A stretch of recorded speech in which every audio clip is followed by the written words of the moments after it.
Hello, my beautiful ladies. We're starting our weekly class on Zera Shimshon and some other exciting chidushim. So just give me a second. Let me just read the dedications.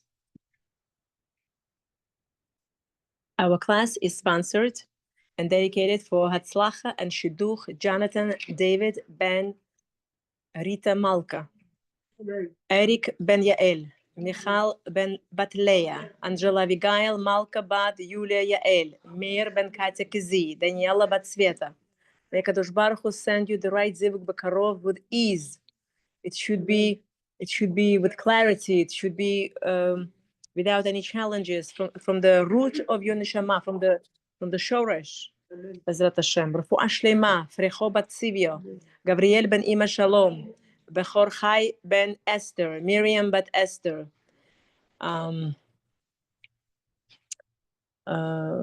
Ima Shalom Bat Esther, Refuah shlema, Refuat HaNefesh. Right. Esther Bat Tamara, Refuah shlema. Leilu Nishmat Avraham Ben Tamara. Pregnancy, Osnat Bat Angela, Eleonora Esther Bat Rano. Success, Ella Esther Bat Rano, Rano Bat Miriam. Class is sponsored by Ritachka Aminov. May Kadosh Baruch Hu bless you at B'dai million times more for sponsoring the class. And may Kadosh Baruch Hu bless you and your husband and your children and grandchildren with shefa of brachot and everything amazing. Whenever we partner with the Kadosh Baruch Hu, Hashem always pays us back. Brachot is sponsored by Sarah Fuzailov. Thank you, Sarachka Fuzailov. May Kadosh Baruch Hu bless you that this year should be the year of your wedding. The right one. We should all dance at your wedding. And the sushi was sponsored by Eleanorachka Yusupova / Hafizov. Yusupov again? Hafizov. I'm sorry. Hafizov, my beautiful lady. May Kadosh Baruch Hu bless you that this year you should have a beautiful, healthy child or / children if you want to have more than one baby. Baby boys. Okay, that's it. The order went in. B'ezrat Hashem. Let it be also for let me just put this way. Okay, very good. Let it be also for Lady Nishmat. Rabbi Zachariah Shimon Waller Semitzcha Cohen, Dr. Zelenko Wolf Zev Ben Leah, Rav Chaim Kanievsky, Rav Tzvi Kogan Ben Alexander and Ethel, who was killed in Dubai. Hirsch Goldberg Palin, who was killed by the terrorists after October 7th. Whoever was killed on October 7th, before and after, may their pure holy nishamot be elevated up in heaven, and may they have aliyah neshama. And there should be peace in Eretz Israel, United States, wherever the Jews reside. May Kadosh Baruch Hu bring peace in every Jewish household. And may there be weddings and marriages happening b'karov, with the right one from the right source, from the source of the neshama. May there be beautiful babies be born to Jewish families, and may there be shalom bayit and briyut and parnasat tova, everything amazing. Okay, we continue. May all our hostages come back home immediately, safe and sound home. And may all our soldiers come back home immediately, safe and sound home. May we win this war b'karov, and may Mashiach come b'karov b'rachamim gdolim. Okay, we're almost done with our booklet that we are learning. It's called Our Precious Gift Shabbos, and we are by day 39. Okay, the value of the mitzvah of Shabbos. Which mitzvah is equivalent to all mitzvahs? Rabbi Elazar ben Avina in the Midrash enlightens us that it is written in the Torah, Nevi'im and Ksuvim, that Shabbos is equal to all the mitzvahs.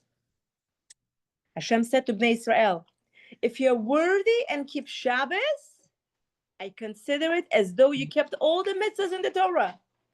And if you desecrate it, chas v'shalom, I consider it as though you desecrated all the mitzvahs. Shmos Rabbah 25:12. It reminds me, actually, I'm sure some of you have seen this, of Rabbi Zera Shimshon alav shalom. One young lady reached out to him and said that she was diagnosed with the sickness, with a bad sickness, and she was not Shomer Shabbat or anything. She was a modern lady, and she asked what should she say? What maybe she could read something, or maybe she could do something. So he asked her, does she keep Shabbos? So she says, no, I don't keep Shabbos. I'm sorry, Rabbi, I'm not on that level yet.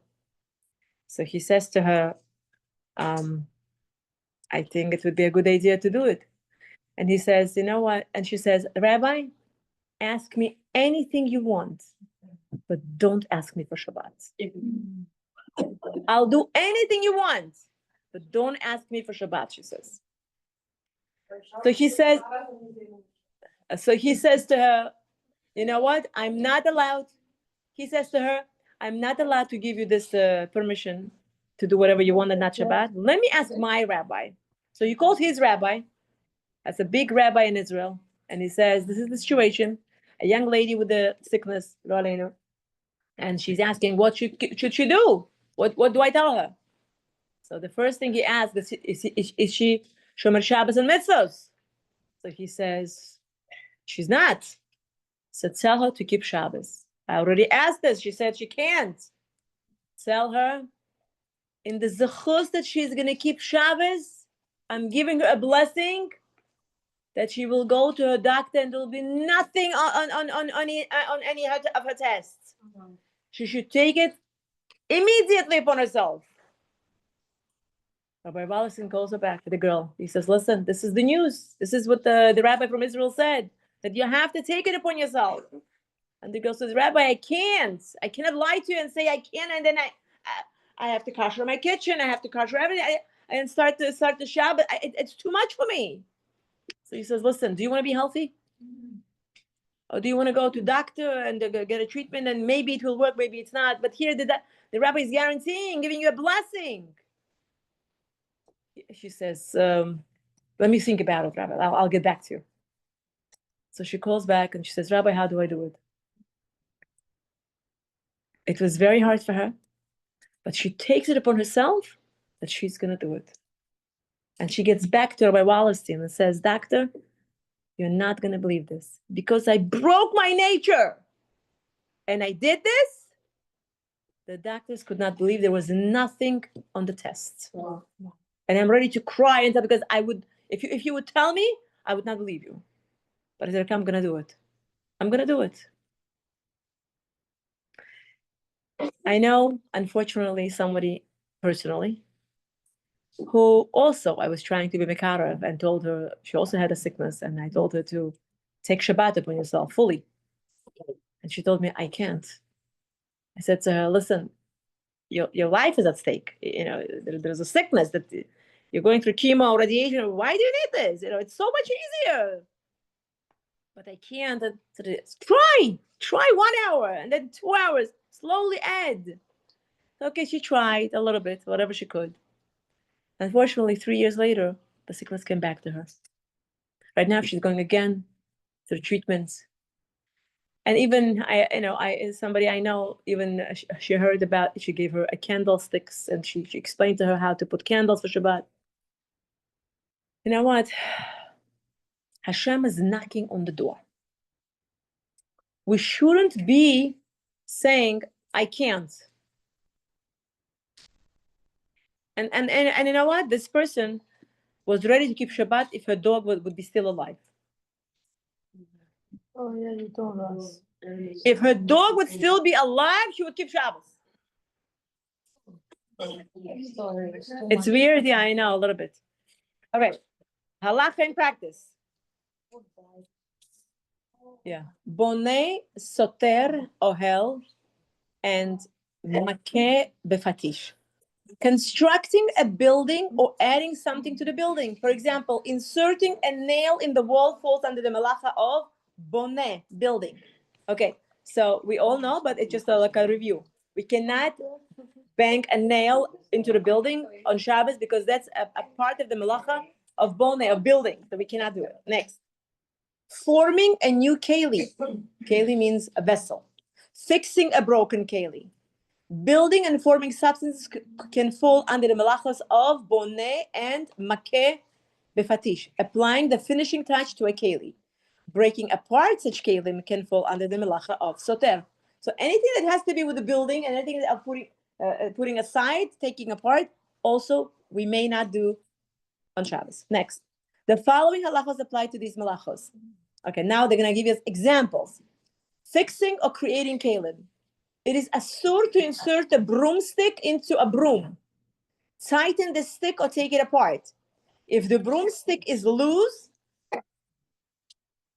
the broom becomes muktzah, since Chazal were afraid that one would come to tighten it. So you cannot, if it's loose, you cannot use it because it becomes a muktzah. Because Chazal was afraid that you're going to start automatically by asur. It's like part of the fixing, like part of the building. It is asur to tighten knobs. For example, a loose knob from a cabinet door. Placing a leaf into a table can be done if the leaf is left loose and not hooked into the table. Let's see. So correct, like an extension leaf on the table. Let's say you have guests and you want to add a piece into the table, leaf. You could, as long as you don't close the hooks. You're not building it. It's just sitting there loose. Right, you just put it and just connect, and that's it. But you don't put the hooks. Okay. Inserting legs into a table or crib is not permitted. Inserting the legs. Okay. Inserting or tightening a wheel of a carriage is also asur. Okay. Correct. You're fixing anything with a fixing. It's placing a hood onto a carriage is not permitted. Meaning, it says opening or closing a hood that is already on the carriage is mutar. So it's allowed. So let's say the carriage, you have a baby, and let's say there's an aeroom, and the hood over the carriage is already already there. It's part of the carriage. So you could open and close. Let's say there's a sign or whatever. It's fine. But if it's off, and now you want to put it back on, it's like part of the fixing and building. So that there, it's not recommended. So, it is asur. You know, the rain, the weather, or windy weather, they add it. It's not allowed. Not allowed. It's like umbrella. Oh. Okay, next. If a rail of a porch became loose, you may not wrap it with a string or rope in order to hold it in place. It's like you're fixing it on Shabbos. Like, you know, if it's loose, just don't go near it. And wait, we're going to talk about it. Some people place boards around their porches in order to preserve their privacy. Such boards may not be tied together or tightened on Shabbos. Straightening or bending the handle of eyeglasses is asur. It is also asur to insert the glass into the frame. Anything that has to be fixed. No. When you're bending, when you're Fixing. anything to do with the fixing, anything. Or the glass fell off, or you want to put it back in, so you can't leave it till after Shabbos. Placing shoelaces into a pair of new shoes is asur. Placing a new one. Adjusting a walker for an elderly person can fall under the melacha of boneh, which building. This can be done through a goy. Adjusting a walker. A folding bed or a pack and play may be opened and closed since they do not need to be adjusted, and they're intended to be opened and closed on a steady basis. You're allowed to open it and close it on Shabbat? Yeah, that's what it says. Yeah, a folding bed and a pack and play because they. That's all. Okay, next. Some people put guards on the light switches to ensure that they will not be touched on Shabbos. It is a shaila if these guards may be put on or removed on Shabbos. So you do it beforehand. It is cannot do on Shabbos if you forgot. Okay, so if there is a guard on the You forgot to put it on. right, so according to what I'm learning, it says you cannot on Shabbat. You cannot be put on or removed on Shabbat. I don't know. It says, it doesn't say Knalat, it says it's a Shaila. It's a question.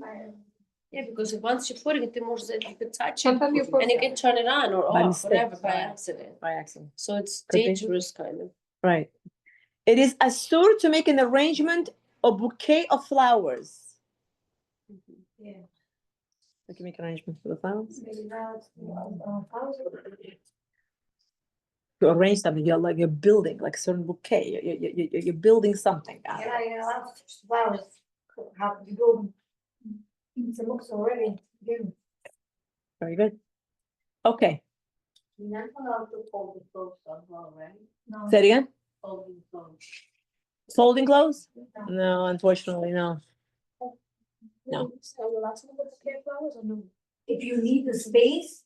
Okay, so we didn't talk about moving, but yeah, okay. They talked about that you cannot make an arrangement, or you cannot make a bouquet of flowers. Let's say, I don't know, let's say you have a garden and you want to put beautiful flowers on the table, and it's already Shabbos. And you say, okay, you know what, the rose will be here, and lilac will be here, and turtle will be here. So if you want to arrange, so they say, during Shabbat, you can't do it. But if it's already there and you need a space, then you could move it. Okay, very good. We continue learning Zera Shimshon and Tehillim. Bezrat Hashem, and the zachut of learning Zera Shimshon on Tehillim. May the bracha of Segula of Zera Shimshon be fulfilled upon all of us. Also, let it be also Refuah Shlema, Hodaya bat Sheva bat Chamlo, Zivug, Milana Miriam bat Emma, Adina Diana bat Yavayafa. Okay. Okay, day 27, children first. Tehillim Kuf Chav Ches. Your wife will be like a fruitful vine in the inner chambers of your home. Your children will be like olive shoots around your table. Behold, for so is blessed the man who fears Hashem.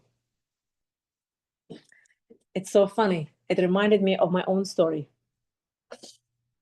Every time when my kids were little, when I only had like one or two kids, and I needed, let's say, blessing of parnasa, right? And I would ask Hashem, can you please help me with the parnasa? Every time I asked, I got pregnant. You're not gonna believe this. It's the funniest thing. So the next time you know that you're pregnant, that's how the next baby came, and the next baby. Every time you ask for parnasa, baby came. Guess what? Apparently the Torah says clearly, first the child comes in, then the parnasa comes in, then the blessing comes in, not the other way around. So the child brings the parnasa down. Unbelievable. So it says the families that have a lot of children, they're usually blessed with the blessings.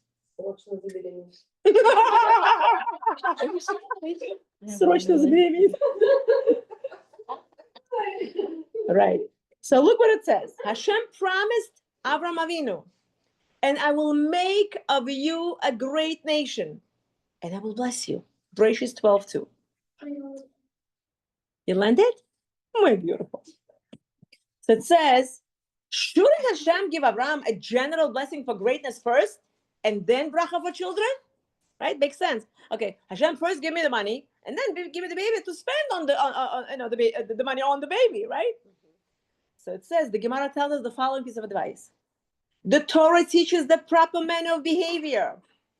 First build a house and plant a vineyard, and then marry a woman. Sota 44a. The Torah teaches us all about derech eretz and how a person should conduct himself. The first thing a person should do is build a house and plant vineyard. Only once he has a livelihood should he get married. If that's the case, why does the pasuk give a blessing for children first? So good. The Shimshon explains that the blessing of children leads to more blessings. As the Gemara states, when a newborn boy, talking about boys, enters the world, he comes with his loaf of bread in his hand. That is, sustenance comes with him, neither 31b. So the Gemara says, The boy that is born in the baby boy, he comes with a loaf of bread. So which means don't worry about it. People think, oh, I don't have, how many people I meet and they say I can't have more than, let's say, 2 kids because I'm only a secretary, I can't afford whatever. The babies come, I'll tell you even my father's experience, like back home. He said, even back home, whenever it was hard, he said every time, the baby, like Baruch Hashem, we have 4 children in the family. And he said every time my mom would get pregnant, he said, somehow Hashem sent him another source of parnasa. Somehow, he said, I didn't even work hard to make the money. Like it just, literally opportunity knocked on the door. And I saw with my own eyes, he said, that every child came with its own parnasa. That every time I would be worried, how it's going to be, the kids, whatever. Parnasa comes. You have kids, Hashem sends parnasa. Don't worry about it. I'll tell you more. My husband's friend, he has a brother who has 10 kids, and they're all in yeshiva, whatever. And this brother who he talked about is a Rebbe in yeshiva. And he said, if you look at the numbers don't add up. Because every kid in yeshiva, each yeshiva tuition is X amount. If you put together, he says he has to make like over how many thousands of dollars. He says, my brother doesn't make this money. And yet, they have plenty, the kids in yeshiva, the food is always plenty at the table, everything gets paid at the end of the month. He says, Hashem always sends a bracha. Understand? So it says, we find similar statement in the Gemara of Ksubos, 103a, that tells us that there is a good fortune regarding Parnasa in a home, and there are many people in that home. With this in mind, Hashem first blessed Abraham by telling him, and I will make of you a great nation. Because the natural outcome of such a blessing will be, and I will bless you. Abraham will be blessed with all the blessings that come to a person through the blessing of children. This is why the pasuk from Tehillim says, your children will be like olive shoots around your table. And only afterward it says, behold, for so is blessed the man who fears Hashem. Wow, Yirat Shamayim. After having children, the person will be blessed with additional blessings. So whoever is of a childbearing age, be confident, Hashem is behind you. Have babies with confidence and calm hearts. They all come with their own parnasa and with the loaf of bread in their hands. Parents also have the same thing. Right? There you go. Same thing. My husband and I, we just got married. We literally we both had loans to pay. We just started working, not much. We paid rent. Everything was at the end of the month. Everything was like finished. And then once we had a baby, somehow just came. Wow. It just like Baruch Hashem. And then the second is like worried. I was also like, oh, how are we gonna lose? No, Hashem came. Like it was just like somehow it just came. My son says, Hashem gave me a baby. Hashem gave me Baba. There's a saying, if you have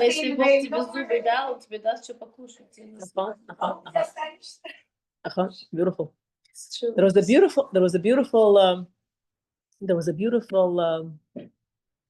story that was brought by Rabbi Nachman Seltzer about a yeshiva Torah Vadas.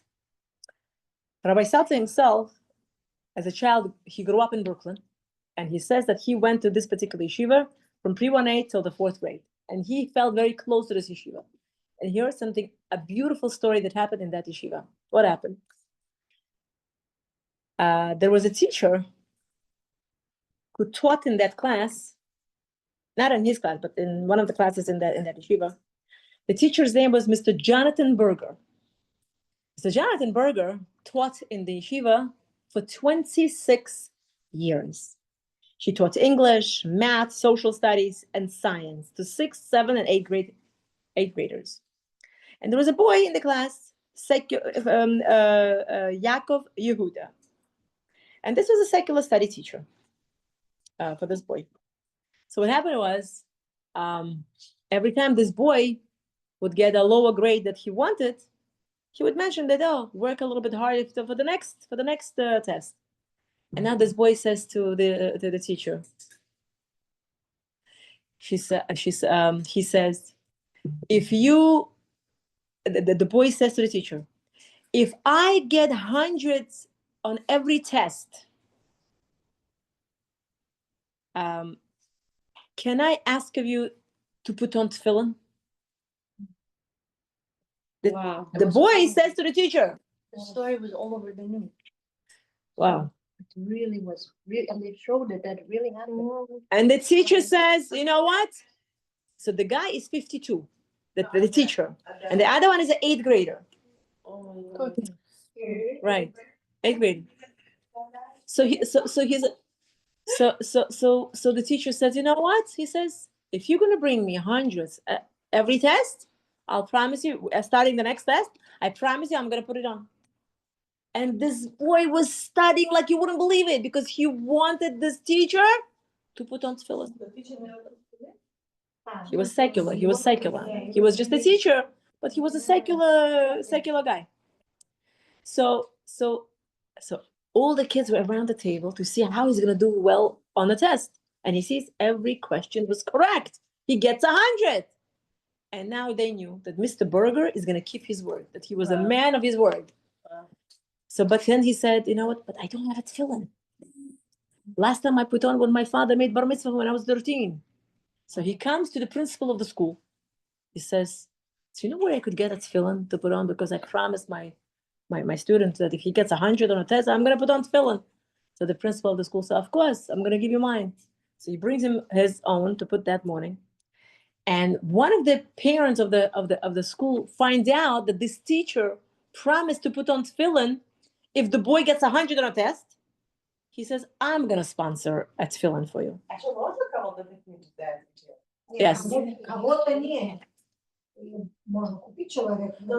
But the principal of the school allowed him. You could borrow somebody else's. Yes. yeah,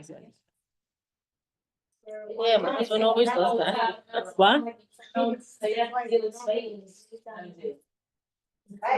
I'm saying, should you be the one to lend it to other people like all the time? No, I think there's halacha about it. Same thing with the love and throat. You're not allowed to lend it to someone, you have to split that your own. No, but That's the what my lulav. husband learned. You're making a bracha, you allowed to. No, just like that.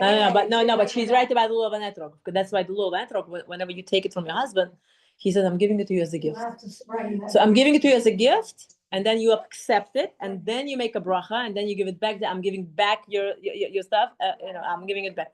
So the ownership, lulav and etrog has to be the ownership of. Yeah. Don't the chabad also do, like they ask people if they want to? I don't think it's their own specific, it's nobody's. So they just give it to people to use, What are you talking about?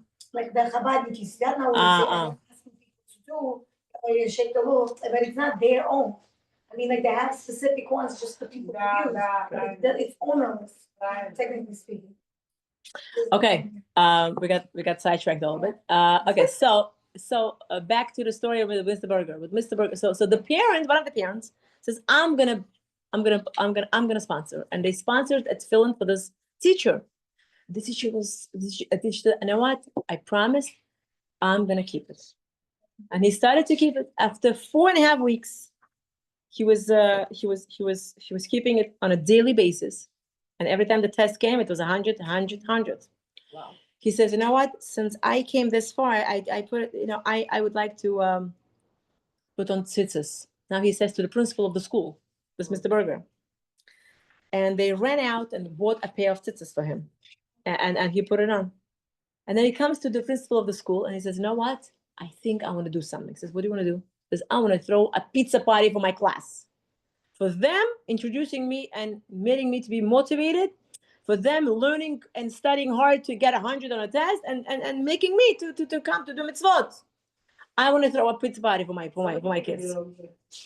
And they said, wow, okay, fine. So he throws a pizza party for the boys. And not long after, they had a annual fundraising event for the school.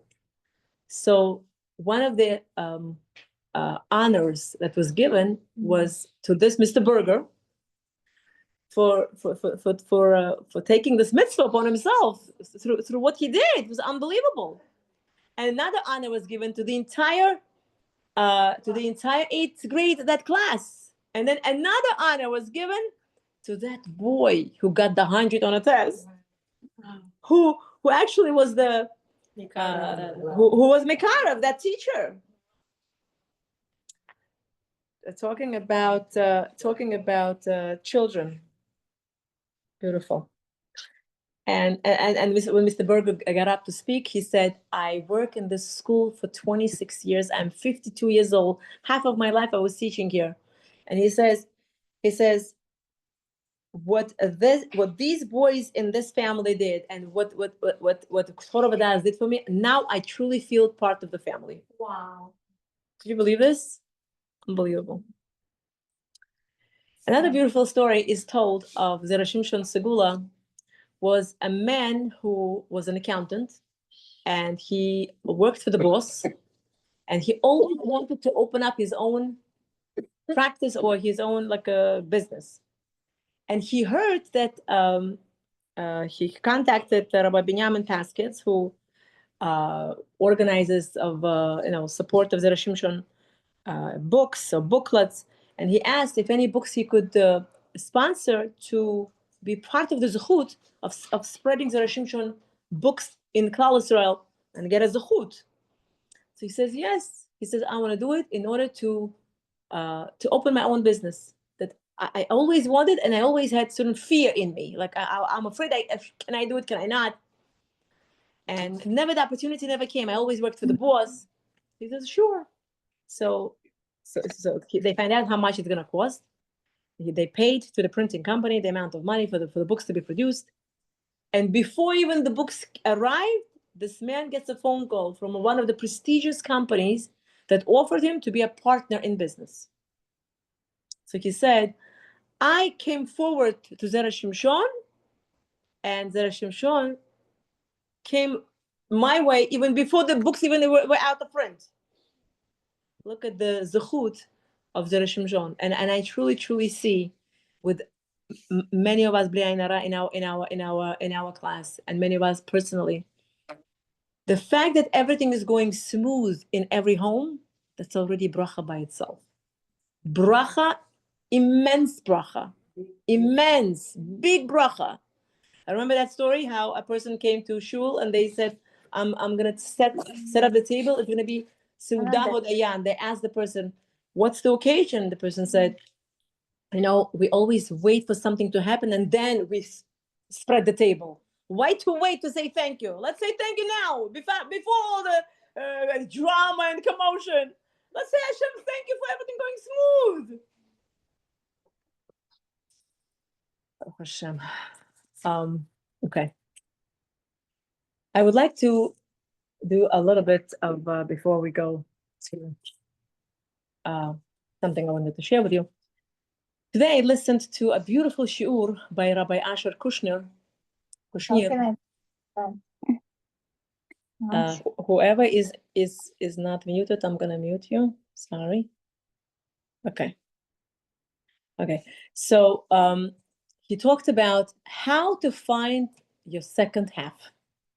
He talked obviously to the man, but there were such a beautiful points that he made that I feel that I have to say, I'm sure we have here mothers of the boys that would appreciate it. First and foremost, he told the boys that not only have to look that she should be a nice girl and good qualities in her, good midot, you have to have a certain attraction to her as a man.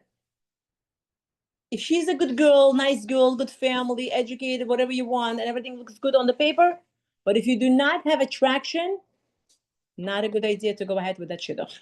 You have to have, as a man, you have to have attraction to the young lady. That's a must.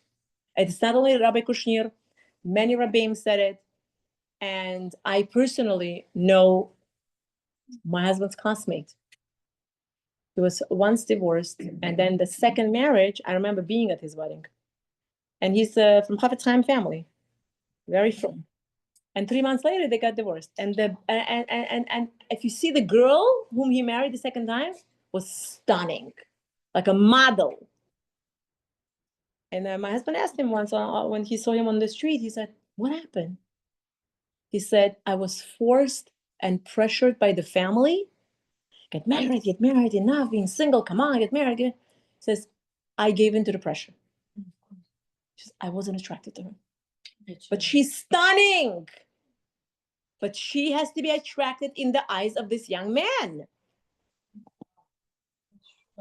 She could be not as attractive, but if she is attractive in the eyes of this man, that's all that counts." So I learned from that point that never put pressure. You could guide, you could talk, you could lecture if you want. But don't put too much pressure, because they have to find attraction.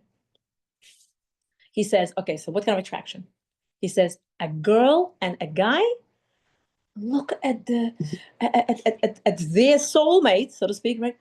Like they lose breath almost, like, wow. I was like, wow. He says, I remember my children. Rabbi Kushner says, I remember my children. This is how they were getting married. That whenever they would walk in, like they melt away.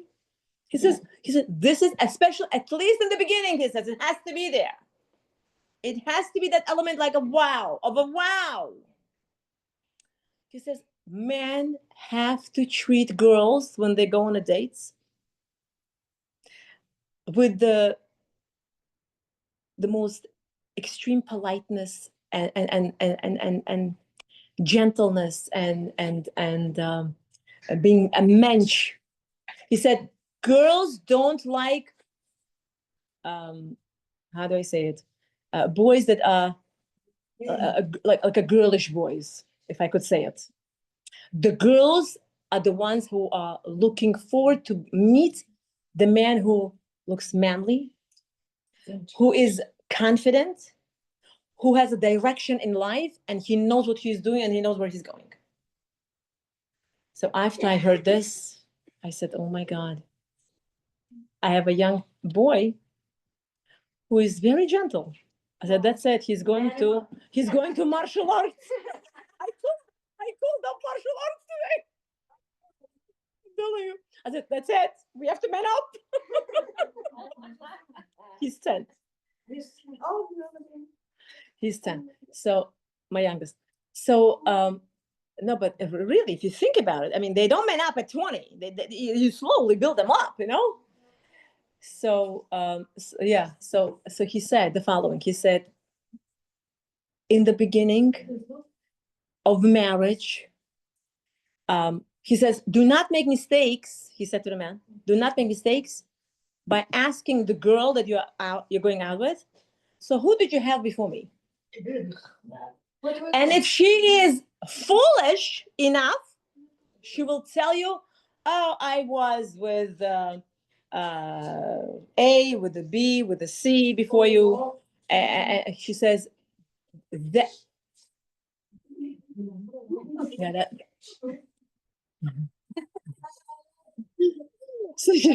So he says, it's to the point, he says he knows, Rabbi Kushner knows personally, stories that happen to men and their wives were silly and they said who they were with, to the point that the man cannot have his manly capacity, to the point of impotency. Oh my God. He said that they used to go to doctors to the point that he cannot perform because that thought is haunting him and it's breaking him apart. So he said, first of all, he says, don't even ask. And if she is foolish enough to bring it up, you tell her, listen. Rabbi Kushner said it. He said, listen, you tell the girl, listen, I don't want to know what happened. We are both starting from the new page, a new life. We just got married. So we have to build from the clean page. Don't tell me your previous history. And you know what? And don't ask. Don't bring the baggage with you and luggage with you. So be smart. Let's say the girl says, oh, I want to be honest. I want to put everything on the table and tell you what happened to me before I met you. Don't. Be smart. Nobody needs your honesty. Nobody needs your honesty. Okay, I'm not saying I'm not teaching you to be dishonest, chas v'shalom. No, but you are hurting your future husband. Don't do that. Another thing he mentioned, the good points to remember. He said the first 3 to 6 months after marriage, it's the time that you both, between husband and wife, the young couple, you adjust and you learn each other. A man is told by his wife, you know what? We were supposed to go on a trip, and he bought everything, and he already arranged everything, and he already bought the tickets, and he already bought food, and the car is ready. And she says last minute, you know what? I changed my mind. She says, I changed my mind. And know what the response should be? A foolish guy would say, what do you mean? You changed your mind. I did everything for you. I bought and I reserved and da, da, da. That's a foolish man's response. And a smart man, oh, I did this for you. You sure you don't want this? No, I changed my mind. Okay. You go with the flow of what your wife tells you.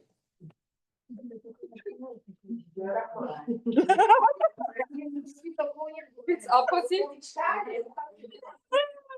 Okay, so we have a good question here in the audience. If it's the opposite, if it's the husband says, so if it's the first 3 to 6 months of marriage, we're talking about 3 to 6 months of marriage. So you do the same. If the husband says, I changed my mind, you also say, okay. I think that's forever. No, it's 3 to 6 months. After that, it changes. Rabbi Kushner said something interesting. He goes, after a certain amount of time that you adjust, you learn each other, you understand that you're one soul, one neshama. But in the beginning, you feel like you're two single people. You're still adjusting to be one. It takes time, 3 to 6 months, he said, clearly, minimum. That's why, as a matter of fact, we know in the Torah that it says that the first year of a couple, even if there is a war, he's not allowed to go to the war. He has to stay home. Another thing, he mentioned something beautiful. He said,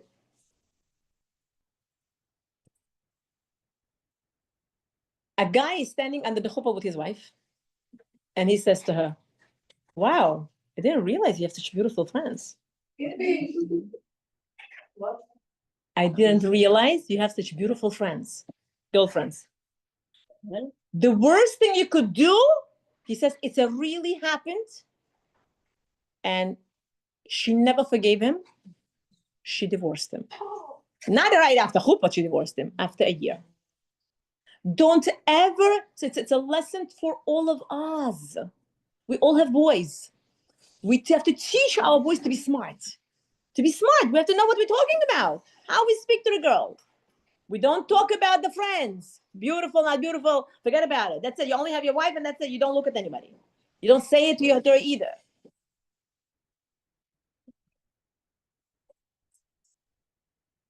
Oh yeah. Yes, absolutely. You have a lot of work to do.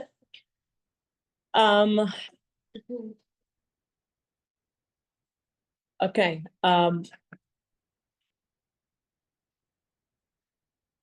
Okay. This is what I remember from the top of my head. I'll let you go. Huge thank you to our host. Hashem should bless you with everything amazing. And Bezrat Hashem, this year should be the year that you're going to have a beautiful baby this year. Another one. Thank you. Twins. Why not? I'll take turn. Okay. Girls came today, Baruch Hashem. Yes. Even though Yes. I don't know anything from people. Yes, it is busy. Okay. Okay. And that is something very important thing I would like to mention. Recently, just a few days ago, somebody reached out to me that I know. She has it's a mixed culture family, happens to be, that she's Bukharian and her daughter-in-law is not. And they got into misunderstanding and they got into the fight. And she told me what happened. And she used the words that we never use. And I told her, you said, you can't do this. So she used harsh words. She used words like, like she hates her. The mother-in-law says to the daughter-in-law. And that she wishes that her son should divorce her. I said to her, listen, it's not smart. I'm sorry. You were probably too hot under the... I said, number one, we never use those words. Which words? Hate words. It's too strong of a word. Hate? Hate.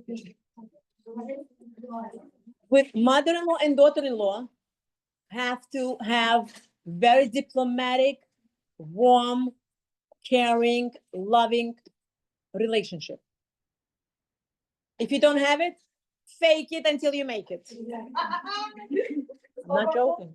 Fake it until you make it. Put a smile on your face.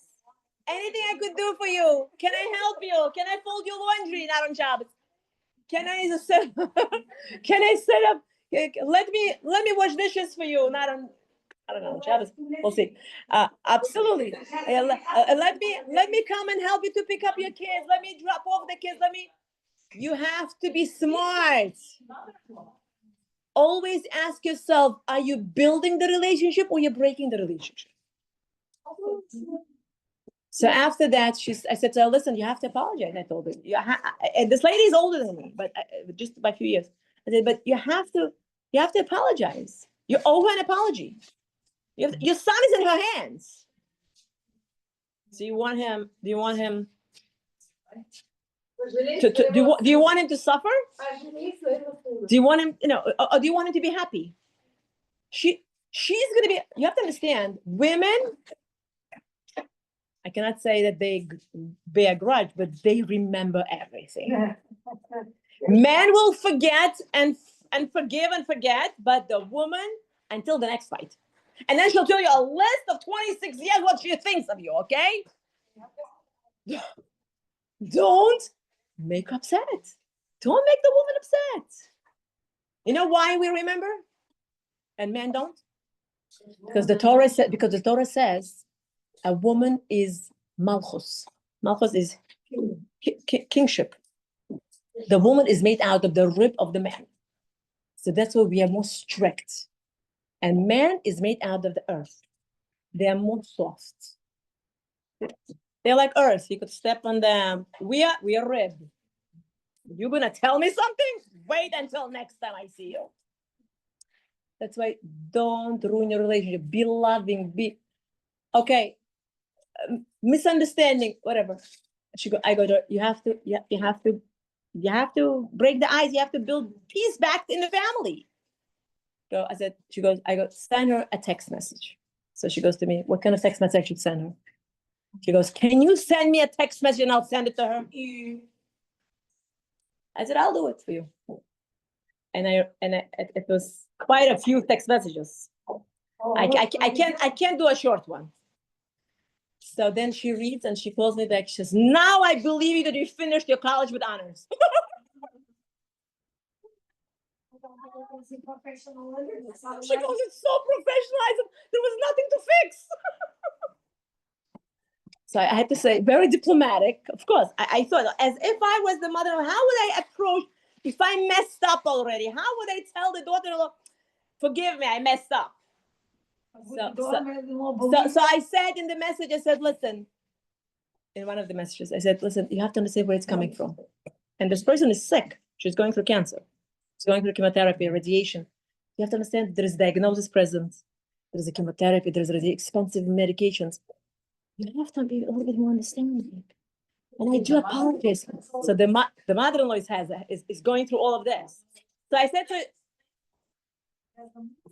exactly. So I blamed it all on the meds. Right. Well, I have to. Well, it makes sense. To build the bridges back together. So I told her, listen, and I told her about Shabbos, and I told her about how people invite people, strangers for Shabbat, how much more so to invite your own family. It only builds the bond, and how how it's important to do kibbut av va'em. And I told the story. I said, I heard the story. It goes like this. There was a man, a true story, as a matter of fact. He was 96, and his friend from yeshiva, when he was 20, passed away. And he says to his 23 years old grandson, can you please take me to the funeral and to the cemetery? I need to attend it. We studied together when he was with 20. Of course, Grandpa, of course, I'm going to go with you. So he takes him. After everything was done, he says, now I want to show you something. He takes this 96-year-old. He takes out of his pocket already yellow stained, full of stains, paper. He says, Grandpa, what is this? So he says, I want to tell you a story. When I was 20, I studied in Israel. Not Israel. I studied in Yeshiva in Ukraine, whatever. And a rabbi, Chafetz Chaim, came to town. A rabbi, Chafetz Chaim, came to town, and our yeshiva was told that all of the students are invited to go and hear the speech of Chafetz Chaim, Gadol Ador. So I sent, at that time there was no phones, cell phones, there was no such a thing. So I sent a telegram to my father, and I said, can I go? And my father said, I'm sorry, I don't allow you to go. And the reason I don't allow you to go is because you are not such a tall guy, you're a short guy. And I'm afraid there will be a lot of people from the community hearing that Chafetz Chaim is in town. And I'm afraid that they're going to trample over you, that you're going to get hurt, you're going to get smushed. So I don't want you to go. Okay. So he didn't go. The entire yeshiva picked itself up and went to the shir, except for this guy, who's 96 now. He's telling the story. He says, after the boys came back, after 1 hour of speech, they came back and said, you have no idea what you missed. What a speech it was. He was on fire. The way he enlightened us and motivated us. Rabbi Chafetz Chaim. He says, and not only that, he gave us all bracha. That we should live long and study Torah, etc. And now imagine you are that guy. The entire yeshiva is telling you and coming with all these reports. You feel like, I'm the only nebuch one, So he contacts, telegram to his father. The father says, don't worry. In the zechut that you did mitzvah of kibbut av va'em, I'm giving you a bracha that you're going to be blessed with a long life. And not only that, I'm going to send you a written. Put it in your pocket. And he opens this yellow paper, says, this was my father's blessing. And this man that we just went with you, to his grandson, he says, to the levaya and to the funeral, he was the last classmate of mine from yeshiva. Wow. Exactly. So the bracha of kibbut av va'em overrode the bracha of tzaddik. So I told this story to this lady to send it to her daughter-in-law. And I said, the wisdom of the woman builds a home. And the foolishness of the woman destroys her home. Not long before she even sent it, look at the way HaKadosh Baruch Hu works. He sees what's in your heart. The daughter-in-law sends her a message. It was so nice to see you yesterday. Have a great day. I said, that's so nice. She's breaking the ice. That's good. Communicate back. We have to understand that today's generation is not the generation of previous generation. Previous generation, the daughter-in-laws were more subservient to the mother-in-laws. Today, it's the other way around. The mother-in-laws are subservient to the daughter-in-laws. Am I right? Okay, not in all cases. Okay, I'll take that back. Not in all cases, but in a lot of cases. it's different. So we have to be a little bit more polite. You have to be a little bit more respectful. We have to keep our fingers on the pulse of our marriage. Keep our fingers on the pulse of our family marriage. And I said in the message to her as well, hostages are not here yet. We have to be greater than us. Because when we bicker and fight with each other, our enemies have a right hand over us. We can't. We can't. We have to remember that we are Klal Israel, and we have to start in our home, in our family. When we are strong and united and ba'achdus, nothing can break us. I'll never forget when we were kids, we used to go to my uncle's home. Every time I didn't know how to do certain math, if I tried, I couldn't, I would go. He was a math teacher. And he would quickly, within 2 seconds, he would solve it and he would explain. And after that, he would offer tea, he would offer jam. And always it was like a must. It was such a chinuch lesson. He would say, give me matches to his wife. And the wife would bring matches. And we were kids, we were like 10, 15, whatever we were. And he would take a few matches, those sticks of matches, and he would say, you see, he talks to us, to kids. He takes one and he would break it. He says, you see, one is easily to break. And he would take like 10 of them. And he would say, you see, I can't break it. So you, siblings, you have to be together. You have to be strong. Because when you're together, nobody can break you. When you're one, it's very easy to break. Okay, our time is up. Thank you for listening. And thank you for coming. And B'ezrat Hashem, in the zechut of coming, of listening, of growing with us.